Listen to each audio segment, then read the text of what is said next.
Hello everyone. This interquarter we will study the counseling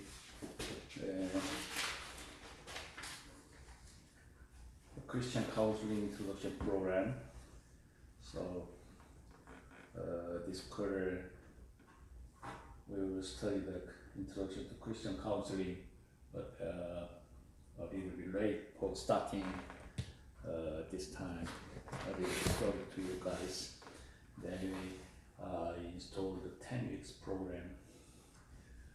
So I record 10 week materials. Can you check it every quarter, every week program? Okay, today is first day. So I would like to introduce fundamental concepts of counseling first, and then next week we will discuss biblical Christian counseling. So today we will review the fundamental of counseling. So first, what are the fundamental principles of counseling? What is the definition? The five bedrock principles of autonomy, justice, beneficence, non-maleficence, and fidelity are each vital in and of themselves to healthy counseling relationship. Okay. By exploring an ethical dilemma with regard to these principles, a counselor may come to a better understanding of the conflicting issues. So you are a lot of the counseling as counselor and therapist and some doctors. So we will study one by one what is the difference from. Okay. And then what are the 6 most common principles of counseling? There are 6 commons. 6 ethical principles underlie ethical counseling practice. That is, they are autonomy, non-maleficence. I write in here.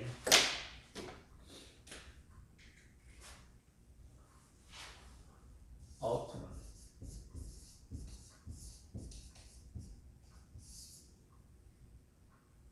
And non-maleficence.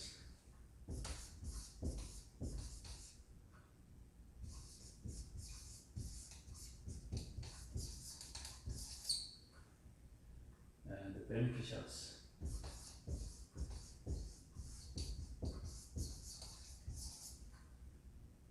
And justice.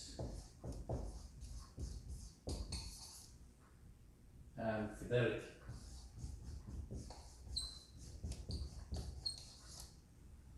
And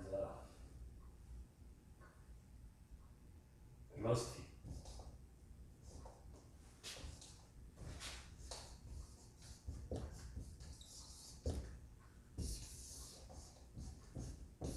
There are 6 most common principles of counseling. First, autonomy, non-maleficence, and beneficence, justice, fidelity, and velocity. So these six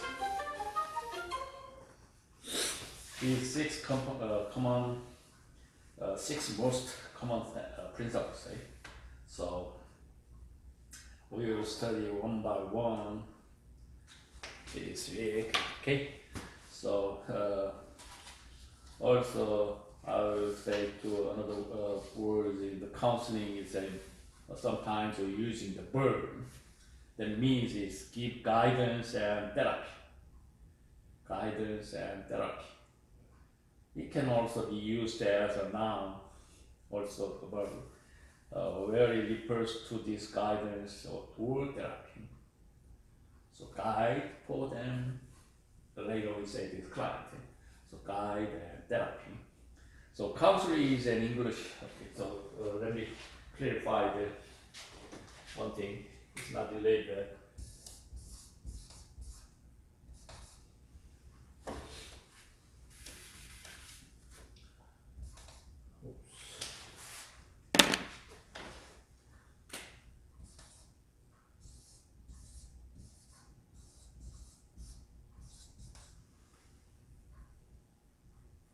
Counselor and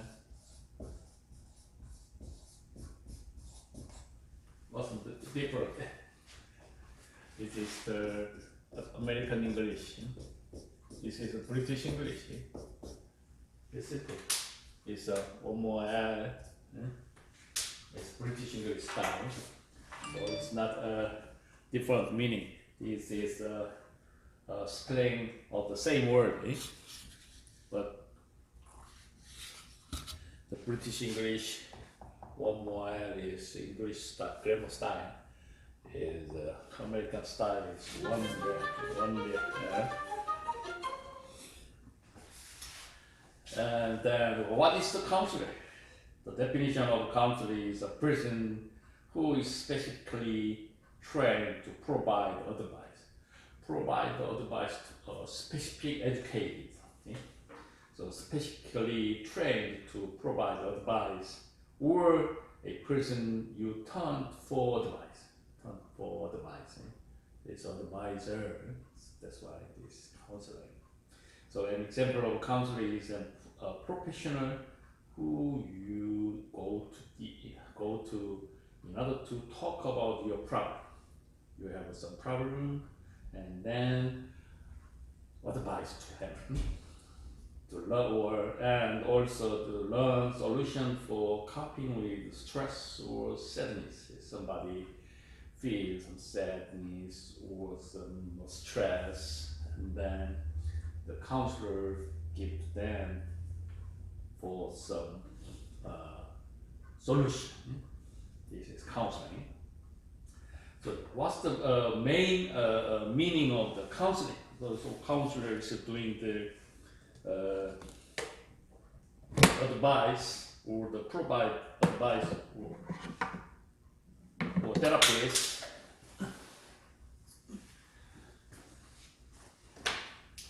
So what's the meaning of counseling? First, there are 6 counseling definitions regarding both meaning. Counseling is not a process of giving advice. Just give to advice. It's not. But it is process of helping your patient who is genuinely in need. Somebody in need for seriously, and then you give to helping them. This is counseling. Also, it aims to help an individual to help himself to overcome his pain. So you need help to him overcome the problem. This is about counseling. Also, counseling is different from a casual conversation, as it builds a professional relationship with the patient. So the professional relationship with the patient, and then you can give to the help, guide. So it is totally focused and specific and purposeful. So you have to, if you are the counselor, you need to focus to the patient and specific professional and also purposeful. The patient has some specified problem, so you give to the purposeful advice. Also, counseling is a long-term process and consists of professional communication. So counseling is very long-term education and experience, also communicating. And last meaning of the counseling is, what is a communication? What is communication? So communication means some process in which there are exchange of thoughts, idea, and feelings. So communication is the exchange of thought, idea, and feeling. This is for communication. Okay? So it happens between two or more persons, between people. It differs from casual communication. Casual communication is different. So, and then what kind of types of the communication? It's verbal or number. With the distinction, two kinds, the verbal and number. Right? So, who is the client in the and also the client. We have to know the client.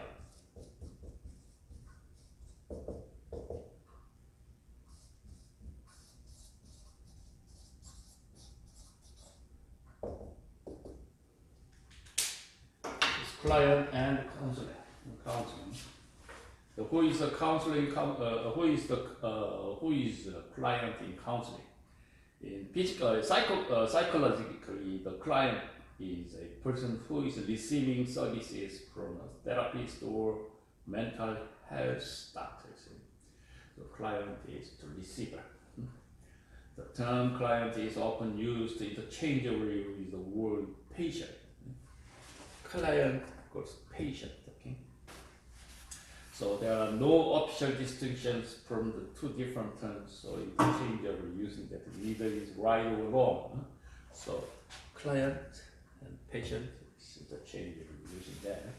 Okay. And what is the difference client versus counselor? So this, what is the difference between counselor and client? The relationship between a counselor and client is based on one-sided discussions. Based on one-sided discussions. So counselor's job to actively listen and gently challenge the client. Client say something and the counselors actively listen and gently change it. Where appropriate, what is the appropriate things, so and then finally make some direction. It is not a counselor responsibility to offer advice. So counselor has no responsibility to advising unless the client specifically asks for this. Just ask. Okay. So there are three kinds of counseling. The three major categories of developmental counseling are the event counseling, performance counseling, and professional growth counseling.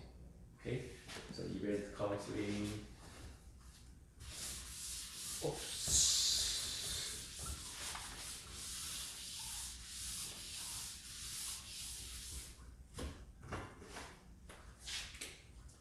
The types of counseling. First, event counseling.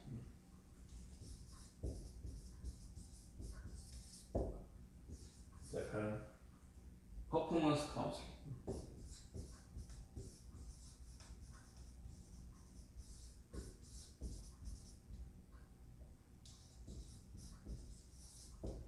And third, professional growth.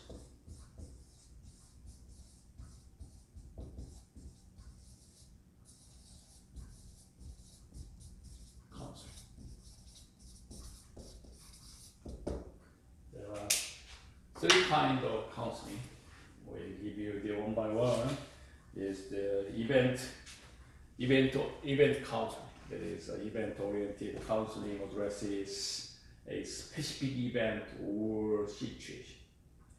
So it may proceed events such as going to promotion board or attending a school, or it may follow events such as the noteworthy duty performance, a program performance, or personal program, or most of them include the event counseling. Okay. And second, the performance counseling is a review of the subordinate's duty performance during a specific period. Performance counseling is during a specific period, a review of the subordinate's duties performed. The leader and the subordinate jointly establish performance objectives and clear standard for the next counseling period. The counseling focuses on the subordinate's strengths, areas to improve, and potential. This is for performance counseling. And third type of the counseling is professional growth counseling. The professional growth counseling is a subordinate-centered communication. The performance counseling is a subordinate duty performance. But the other hand, the professional growth counseling is subordinate-centered communication, that is online action necessary for soldier to achieve individual and organizational goals and objectives. So it is imperative for all leaders to conduct professional growth counseling with their soldiers to develop the leaders to tomorrow. So this professional growth is, for example, the soldiers in the leaders. And what is next is what is the role of client in counseling?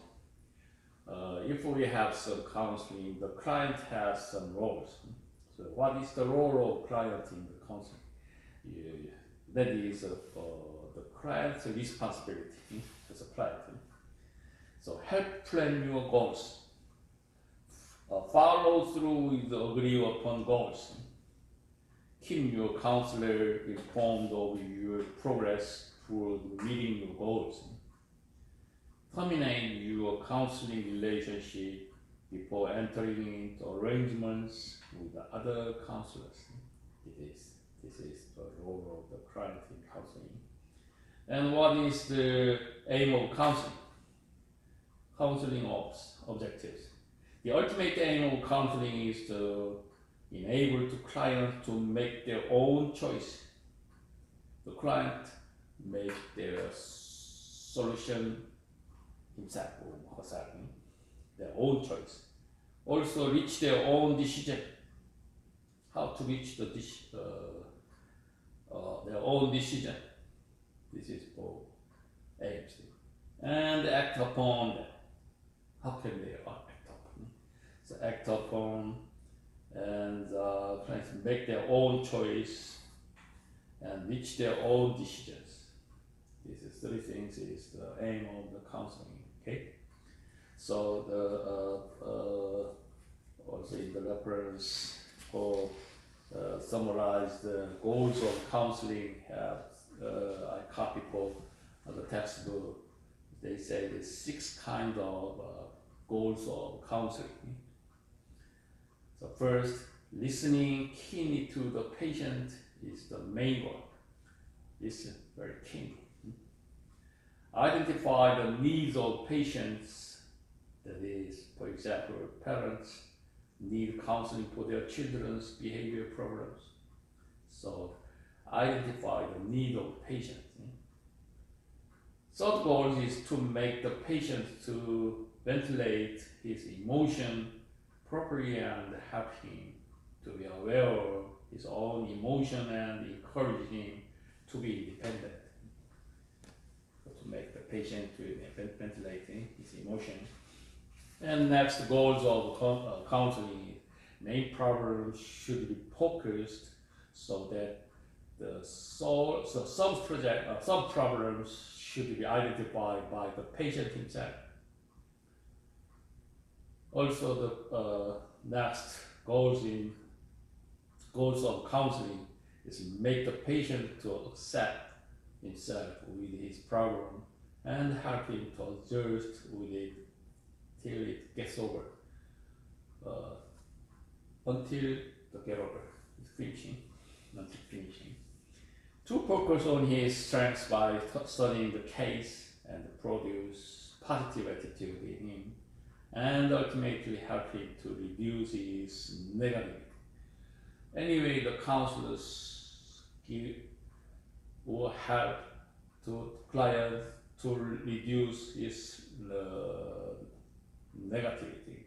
negative mind, or something negativity. Okay, so there are some textbooks summarize 6 goals of the counseling: listening key, identify the need of patient, to make patient to ventilate his emotion properly, and the main problem should be focused so that the sub problems should be identified by the patient himself, and make the patient to accept himself with his problem. Also help him to adjust with it until it overs. And to focus on his strengths by studying the case and produce positive attitude, and ultimately help him to reduce his negativity. Okay. Okay, so there are many kinds of skills and techniques in the counseling. So I briefly introduced the skills and techniques of counseling. Certain skills and techniques.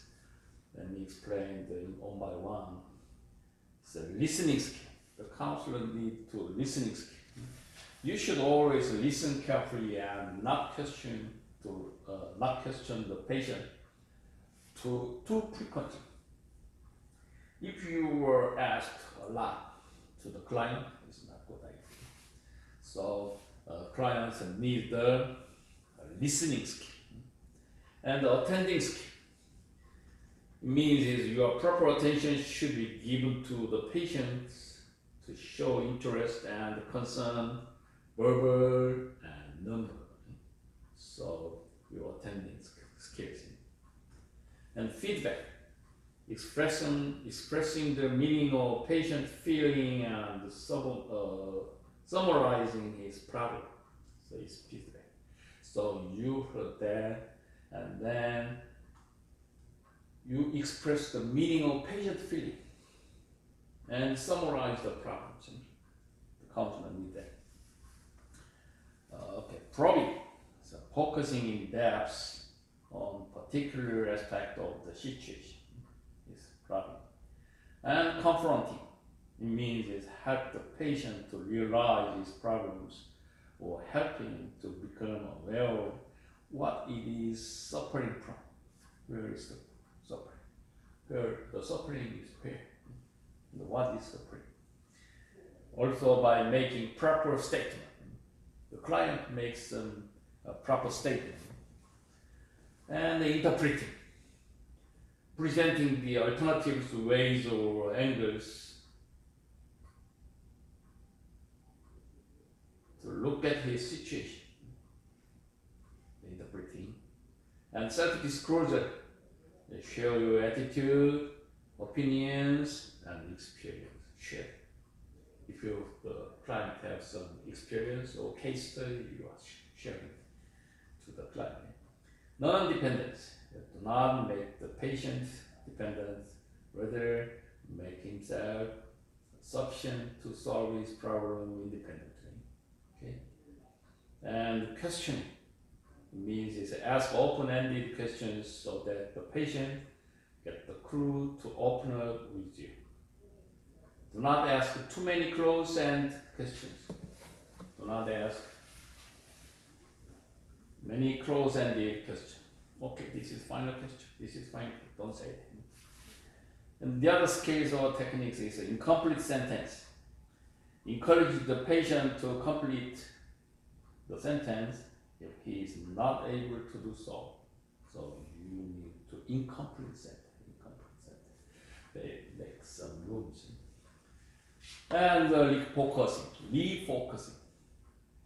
If the patient is going off tracks or talking in circle, getting back to maintain the theme without hurting any of his feelings. This is refocusing. And silence. It means be with the patient's feelings while he is crying and do not prevent him from crying. Let him cry and ventilate himself. It's very good. Silence. if some client is crying, and so the way. And connecting. So show connecting because between thought, behavior, and visual or effect of what has gone before. This is connecting. So again, show the connection between thought, behavior, and result of effect of what has goes before. What has gone before is a history. So there are many skills and techniques for counseling. It liberates as counselors with these kind of skills and techniques. And what are the 5 types of counseling? There are types. Main type of counseling is not important, but I just review that. Psychological, psychodynamic or psychoanalytic, behavioral counseling, humanity counseling, cognitive counseling, constructionist counseling, and systemic counseling, and behavioral disorder counselor, marriage and family therapist. These things are all kinds of the counseling. And next is what is the basic stage of counseling are defined 5 categorized.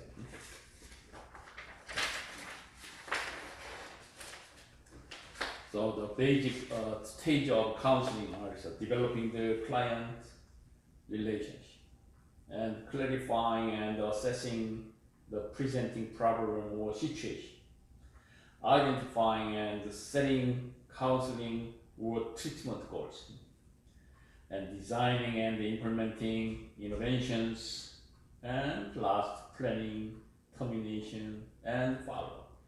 These stages is counseling, basic counseling.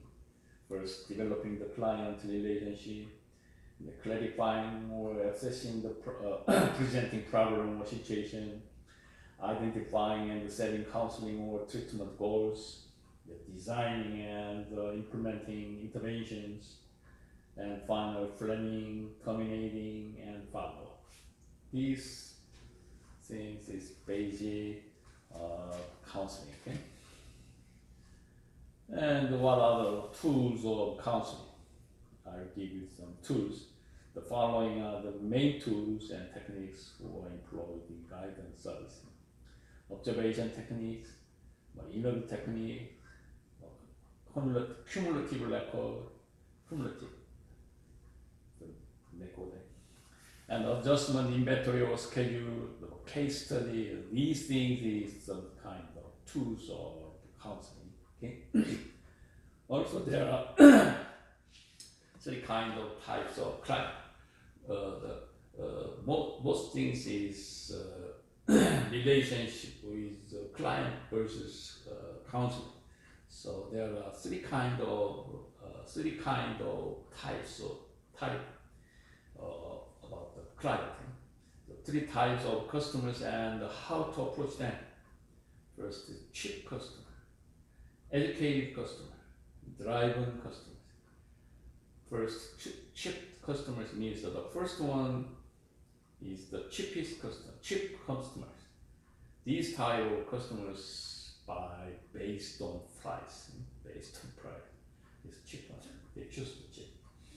And educated customer, it means these customers buy based on value. Okay? Based on price, the educated customers based on the value. And driving customers, these customers buy based on the emotion. So think about it. Yeah.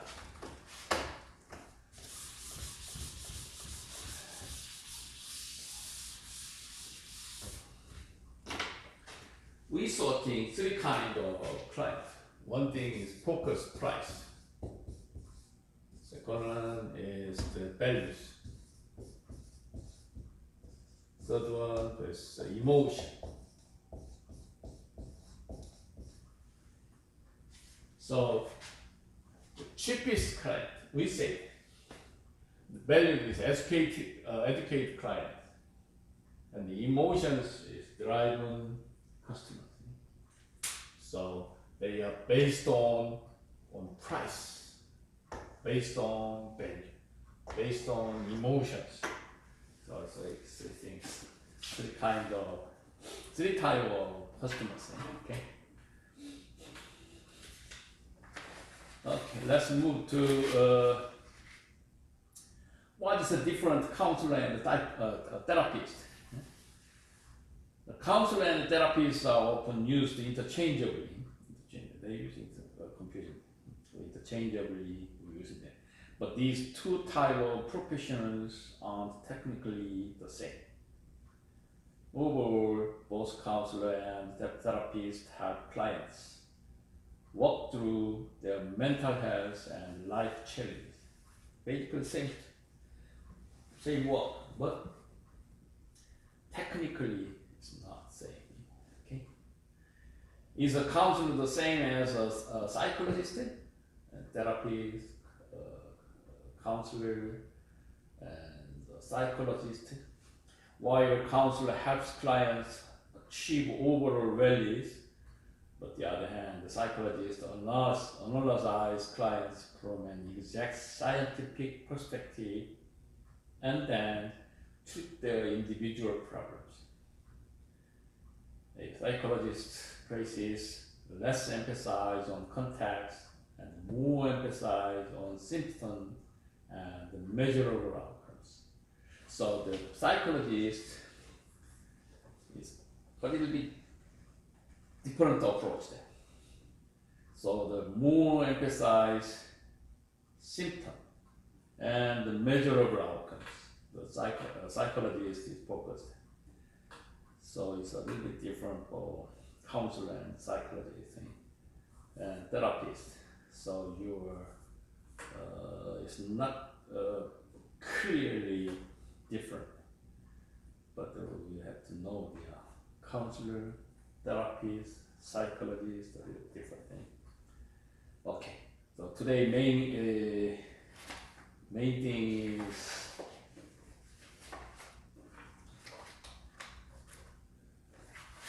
the principle of counseling. This is very important thing. So some books is 7 principles of counseling. Some books is 8, 6, 7. It doesn't matter. It's okay. So anyway. So I introduced the principle of counseling. So there are 8 kind of principle of counseling. I give you to one by one 8 kind of counseling. The principle of counseling. Okay. One thing is first the principle of acceptance.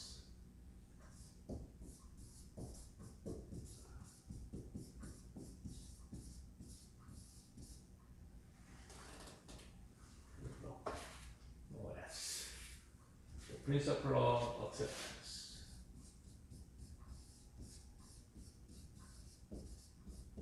Okay. The principle of acceptance is first principle of counseling. See? So principles of acceptance.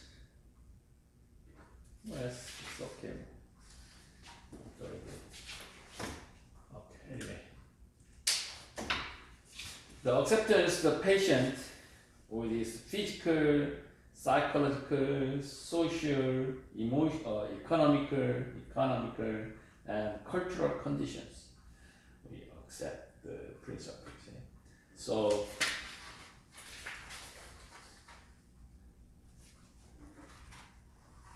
thought and important. So we treat them seriously, giving them our full attention. So to our orders, we automatically obey them. So to our wives, we assume they know best and we follow their advice. This is acceptance. So to our tricks, we let them frighten or disturb us. Basically, it is a reference to the concept of acceptance of a client's way of being in life, or as some therapist knows it, the positive affirmation. Whatever the choice of words we use as therapists is more than simply a counselor taking a liking to something or some part of your client. So this is acceptance thing. So acceptance and community therapy. This is for related the principles of acceptance thing. Individuals often seek therapy when they are stuck repeating harmful behaviors and experiencing negative emotion. Basically, I have something and then sick.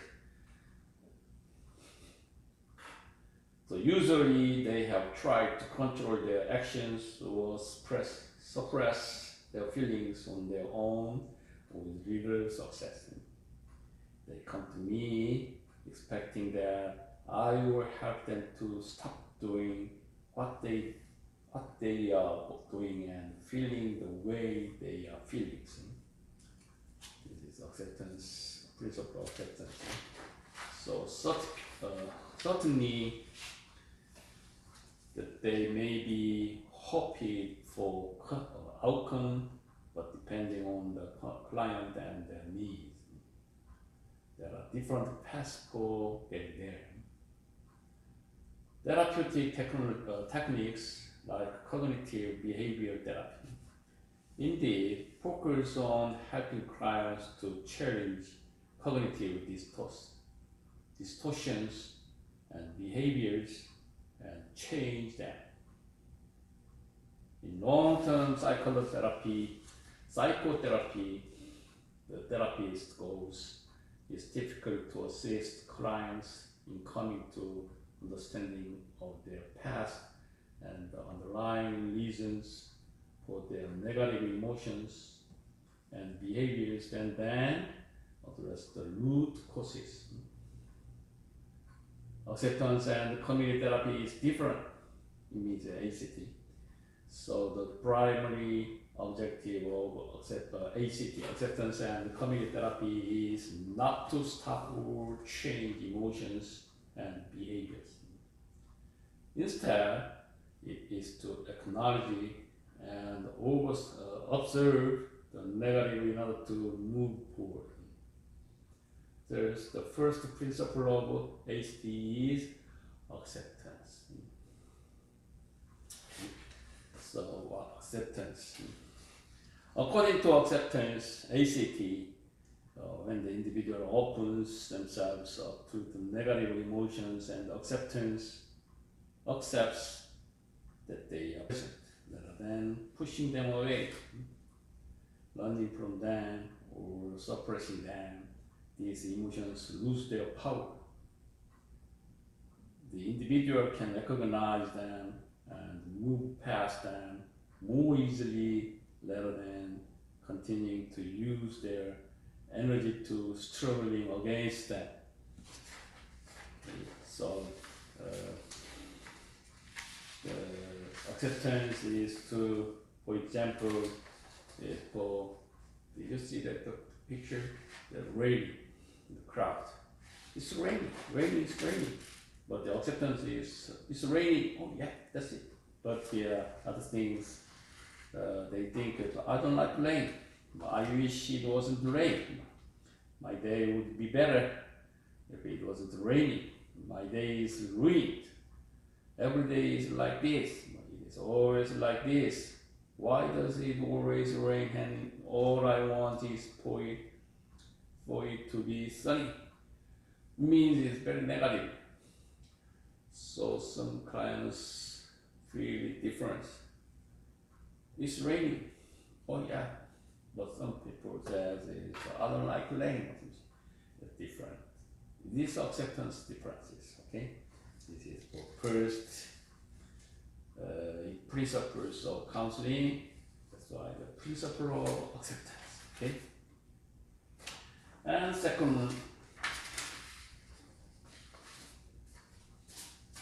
Second one is communication.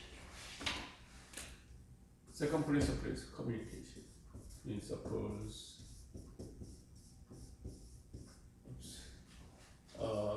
Communication.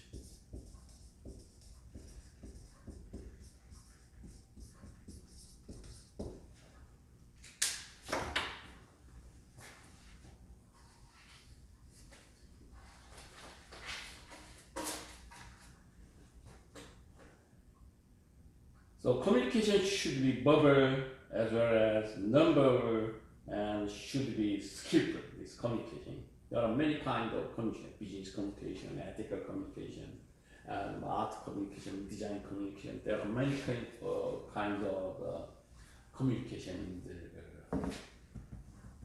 in the world. Eh? So, what are the principles of communication? The 7 principles of effective communication, or A. The principle of clarity, principle of objective, principle of understanding the receiver, principle of consistency, principle of completeness, principle of feedback, and principle of time. Something. So it's communication some principles there. What's communication in the country? Communication is difficult to define as it can be understood from a variety of perspectives. It's very difficult. But Dominican influence, Andrew Lancer, or Dina Womack, some researchers suggest that communication occurs between humans, correct? No?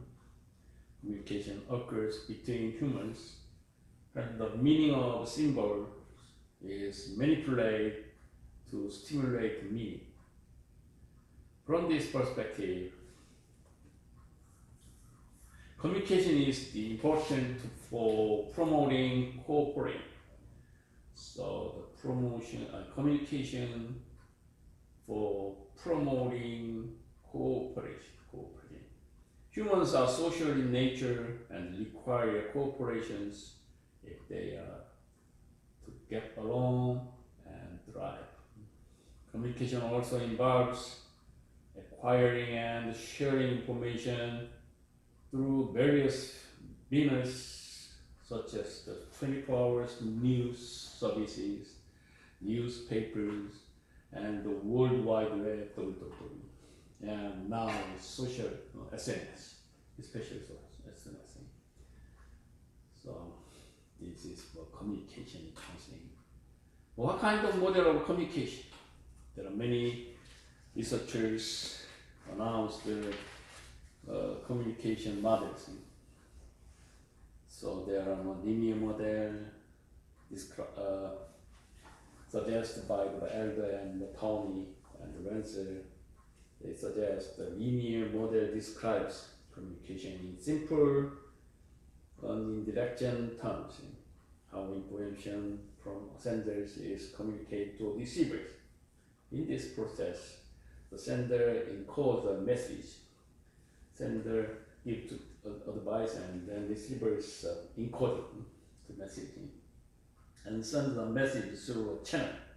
For example, a letter, a text, something call to the receiver, and then decodes the message.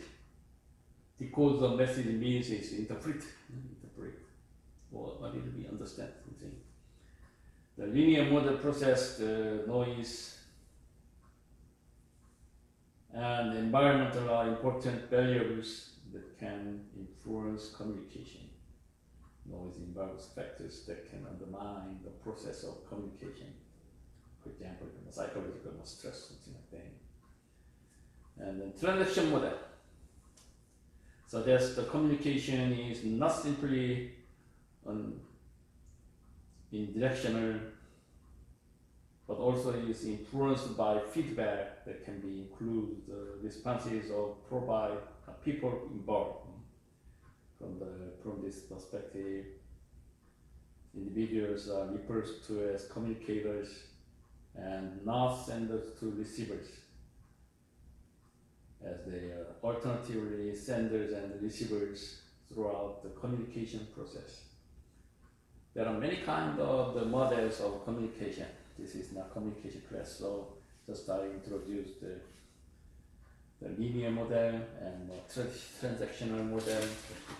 Later, maybe we have the communication class also. So communication and counseling, what is the relationship? Communication can in fact counseling in a variety of ways, such as through listening skill and multicultural issues. This is communication and counseling. So I say this listening skills. What's the meaning? The listening skills suggested by Elder and Town. They noted that more people spend time listening than any other form of communication. Effective communication skills are emphasized in counseling. This is especially true in marriage and family counseling, where communication problems are a central focus thing, especially family and marriage.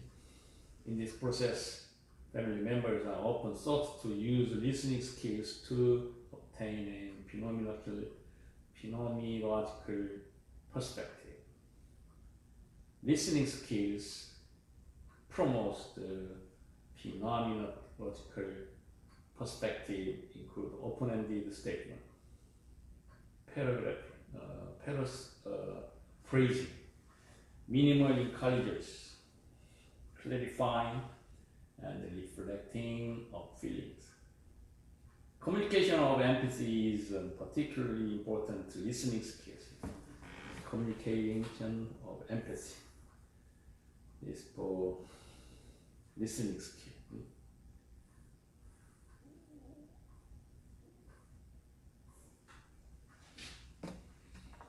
Communication of empathy is particularly important to listening skills.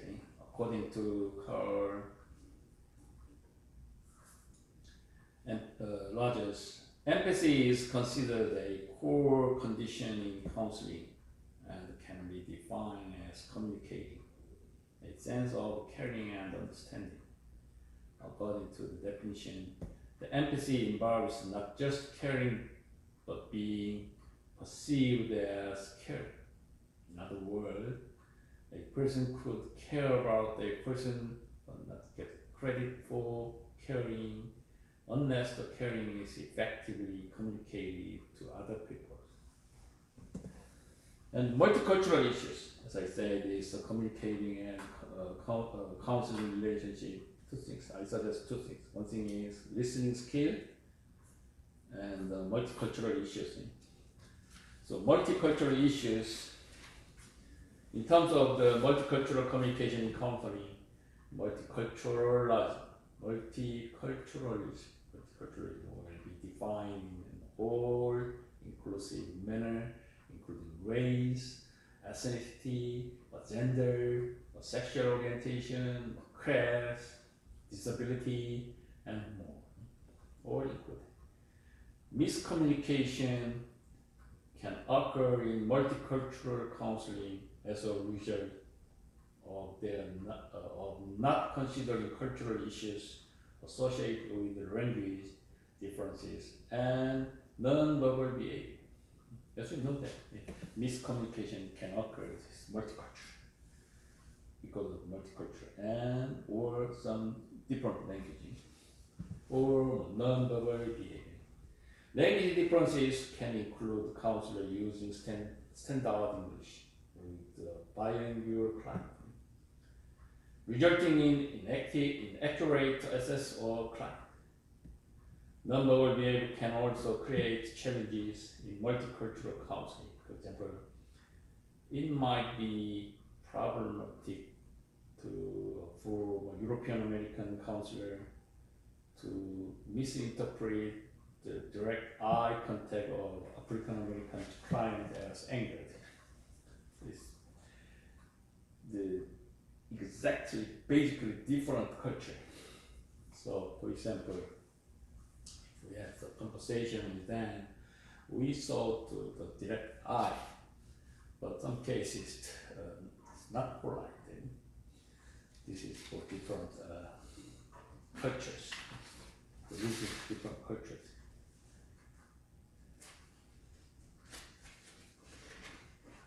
And now I introduce the multicultural model for communication in counseling. So, according to Westwood and Ishiyama, summarize culturally embedded models for understanding communication. Unlike previous models of communication in the counseling relationship, this model assumes that cross-cultural clients enter the session with a unique language and way to relate socially. As such, it is assumed that the primary effort of initial counseling sessions is for clients to begin to understand their unique way of seeing themselves in their world. As clients feel they are both beginning to understand themselves and being understood by their counselors, there will be simultaneous development in being understood verbally and non-verbally. That means interpersonal communication. This is for multicultural model by Westwood and Ishiyama. So this is for also there are three primary assumptions included in this model. Communication involves culturally constructive verbal and non-verbal behavior, which is often not conscious, and barriers between cultures.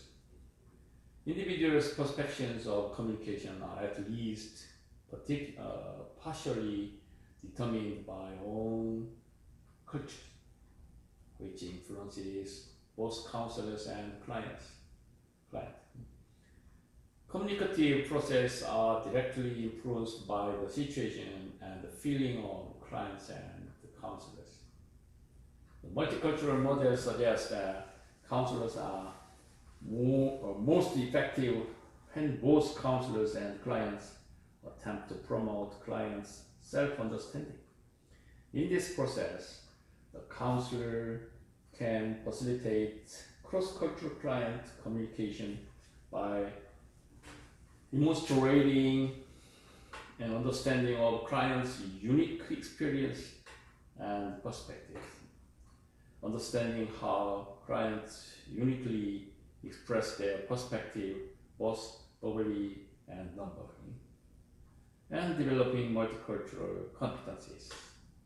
This is for multicultural specified communication skills. And what is the future's direction related for communication? So when counselors emphasize multicultural communication in counseling, they increase the likelihood of validating the clients, enhancing the counselor-client relationship, and involving the likelihood of reaching the counseling goals. Both beginning and veteran counselors demonstrate respect and better assist their clients by understanding their own communication style. Understanding the communication style of the dominant cultures and understanding the communication style of each client. Future research can explore these unique dynamics. This is a new trend or future's direction for principle of communication. So that's the idea. As you know, this communication is very developed every area. Communication is business communication, as I said, art communication, design communication, all things. Okay. Let me introduce the third one is principle of empathy.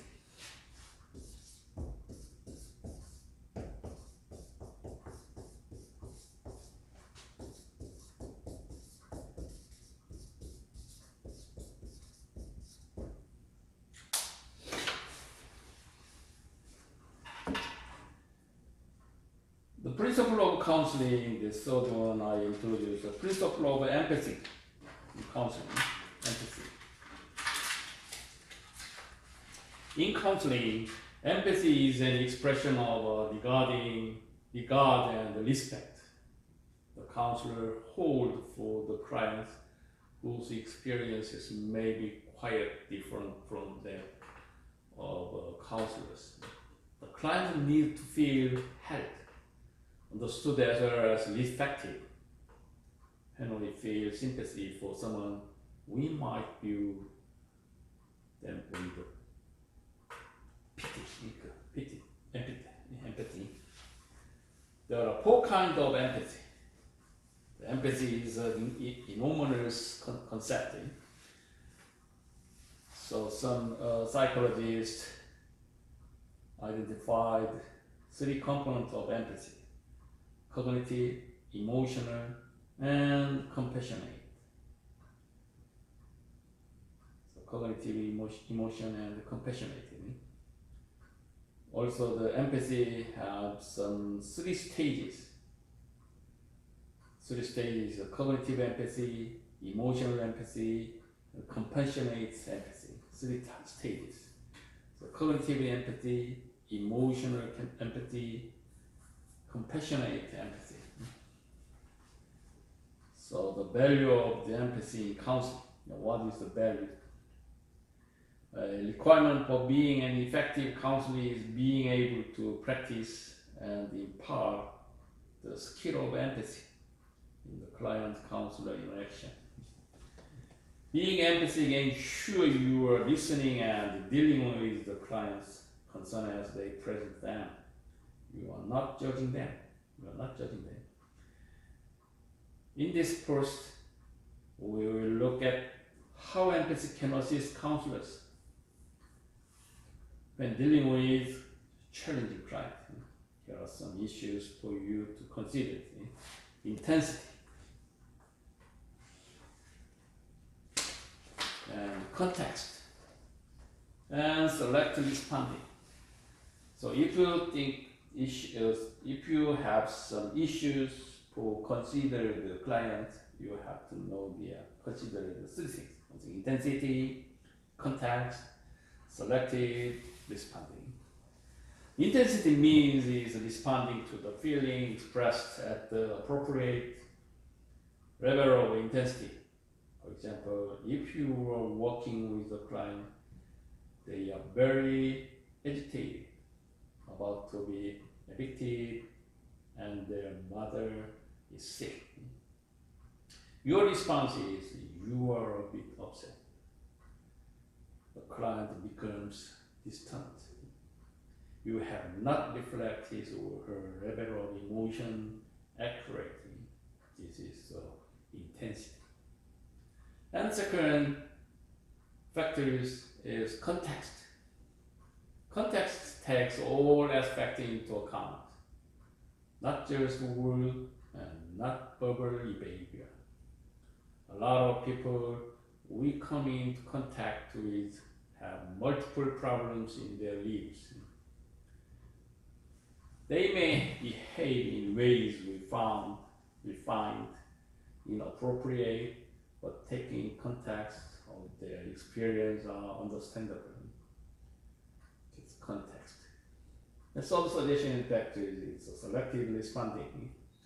Sometimes it may be appropriate to respond only to feeling or behavior. Some clients do not respond well to discussing their feelings, and in this case, it is useful to focus on more concrete elements such as experience and behavior. So, there are some issues to consider the values. First, intensity, context, and selective responding. Okay.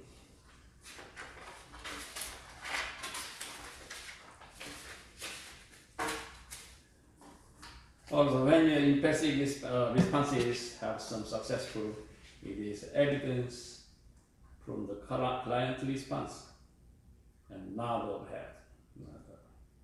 Or positive verbal response. Something. If empathy responses have not been accurate, the client will indicate this non-verbally by stopping, fumbling, or becoming frustrated. Being aware of these signs will assist you in relating to the challenging slide. You may need to adjust your approach if the client is not responding to you. By using empathy in your interactions with client will build a relationship, stimulate self-exploration, check understanding, provide support, assist communication, focus attention on the client. So if you're using the empathy in these things with client, very widely open to build, stimulate, check, provide, assist, focus attention. A summary of what counselors should and shouldn't do when using empathy with challenging client.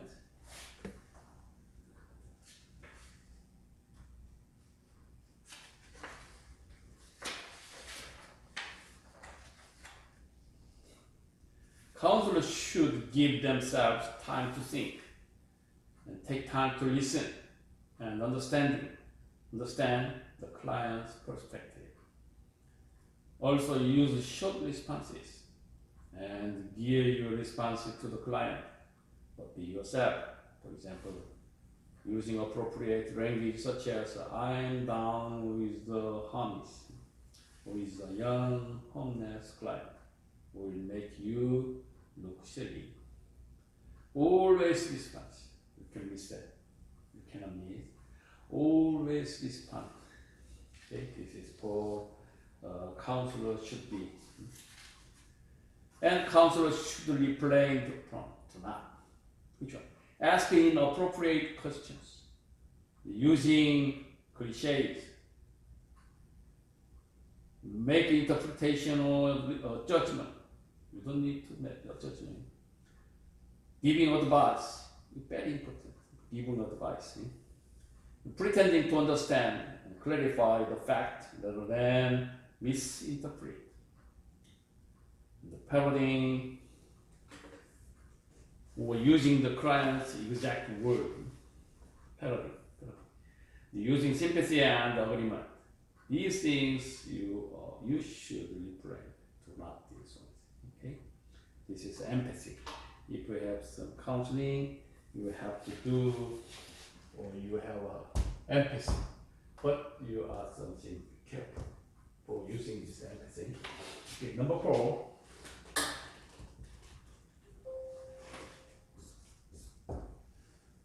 It's a non-judgmental attitude.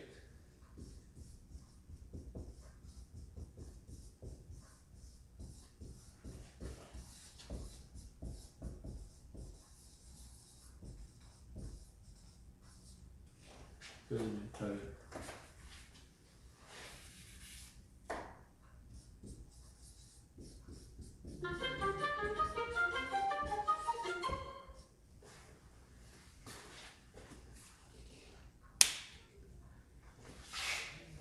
It's the principle of non-judgmental attitude. It's the first principle of counseling and non-judgment attitude. The attitude involves in non-judgmental listening, acceptance, genuineness, and empathy. These are sometimes referred to as the core condition because all are necessary to create safe, comfortable environment in which the person will take more open. The client is open. What is the principle of non-judgmental attitude? The principle of non-judgmental attitude means the social workers do not judge others as good or bad, worthy or unworthy, dignified or undignified, etc. You cannot do that. However, it does not imply that social workers do not make decisions. Rather, it implies a non-blaming attitude and behavior. Okay? So non-judgmental attitude. What is being non-judgmental in counseling? One of the core conditions as described by Carl Rogers is being non-judgment, usually described as unconditional positive regard. Okay, so he suggests the unconditional positive regard means being willing to suspend your beliefs and values, not in an authentic way, but in a way which sees the world through the client's eyes. So why is it important for a counselor to be non-judgment? Non-judgmental listening ensures that the speaker feels valued, respected, and listened.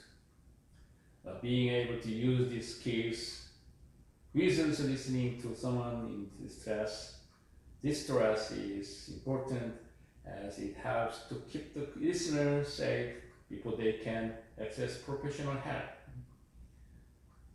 So what is the example of non-judgment? Not making or expressing an opinion regarding a person or things impartially. When a person does not judge the behavior of others and is open-minded about different people and ideas. This is an example of someone who would be described as non-judgmental. It means you don't need to judge for the client. Non-judgmental listening, why, how is professional mental health workers and counselors are trained in the key principle of non-judgmental listening. Mental health first aiders are also given some training in this area in order to help a person experiencing a mental health issues before they can access professional help. However, it would be beneficial if we all had knowledge in this area.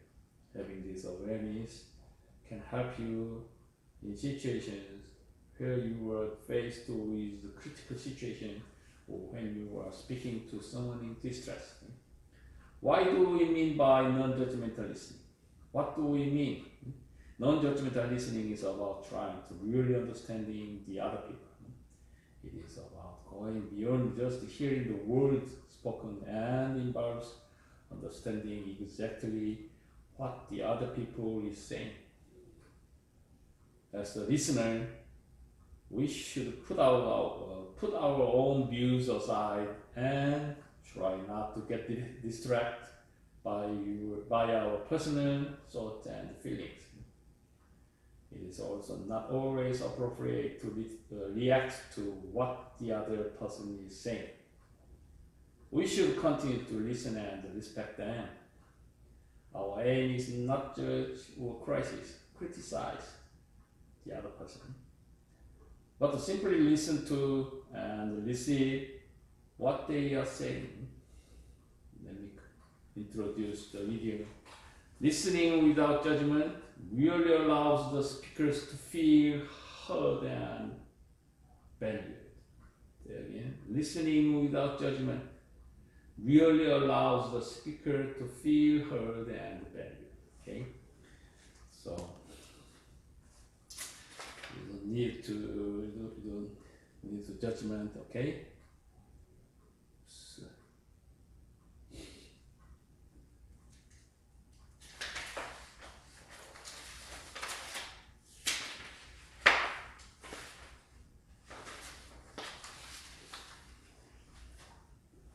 So if we say the principle of non-judgmental attended attitude, the core conditions, there are three kinds of conditions which together are necessary to form a safe environment where the person feels comfortable enough to speak openly without the fear of judgment. It is important that the speaker feel able to talk honestly in a trusting environment. So makes trusting environment. we say the three condition is acceptance, genuineness, and empathy. Three conditions: acceptance, genuineness, empathy, and empathy. The first condition is acceptance. Even though the other person's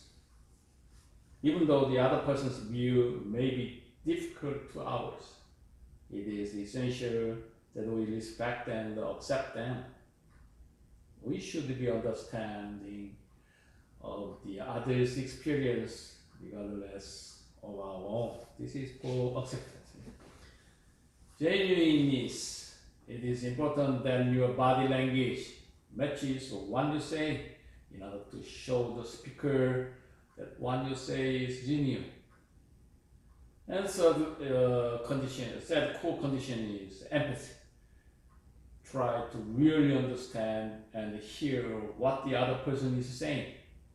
Imagine yourself in their position in order to truly feel what they are feeling. This is empathy. There are two kinds of skills: verbal listening skills, non-verbal listening skills. Okay, so just I introduced the two things, and that's that. And let me introduce the benefit of non-judgmental listening. What kind of benefit if you keep the principle of non-judgmental? It takes time and conscious effort to learn these skills. However, there are countless benefits to listening without judgment. We are able to fully understand the speaker without being distracted by our own thoughts and experiences. If the speaker feels safe in their environment, they are more likely to speak openly and feel more comfortable. Also, by allowing to speak without interruption, the speaker is able to walk through and understand their own situation more quickly. Young people especially are able to detect judgment from others. If they don't feel accepted, they may start opening up to you and being honest, especially young people. Research has found that empathic listening can have substantial benefit on the speaker's mental health. So if you counselor have to do, don't do that. Two things: do and don't do. So to try to fully understand how the speakers feel and what they are saying, even if this contradicts your own personal values and benefits.